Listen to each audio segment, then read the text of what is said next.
নমস্কাৰ বন্ধুসকল, মই মোৰ চেনেলৰ নতুন এটা ভিডিঅ'লৈ আপোনালোক সকলোকে স্বাগতম জনাইছোঁ। আৰু এয়া আমি আহিছোঁ খানাপাৰাত চলি থকা চৰচ মেলা চাবলৈ, য'ত অসমৰ প্ৰতিখন জিলাৰ পৰা তেওঁলোকে নিজৰ নিজৰ একোখনকৈ বিপণী লৈ আমাৰ ওচৰলৈ আহিছে। আৰু এয়া খানাপাৰাৰ পশু চিকিৎসা মহাবিদ্যালয়ৰ খেলপথাৰত অনুষ্ঠিত হৈছে চৰচ মেলা। আৰু যথেষ্ট মানুহৰো সমাগম দেখিলোঁ। আমি যিহেতু এপাক চাই যাওঁ বুলি আহিলোঁ। আৰু এয়া খুব ধুনীয়াকৈ সজাই পৰাই ৰাখিছে এই খেলপথাৰখন।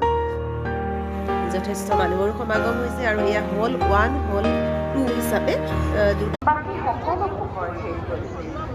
বাকী সকলো পোহৰ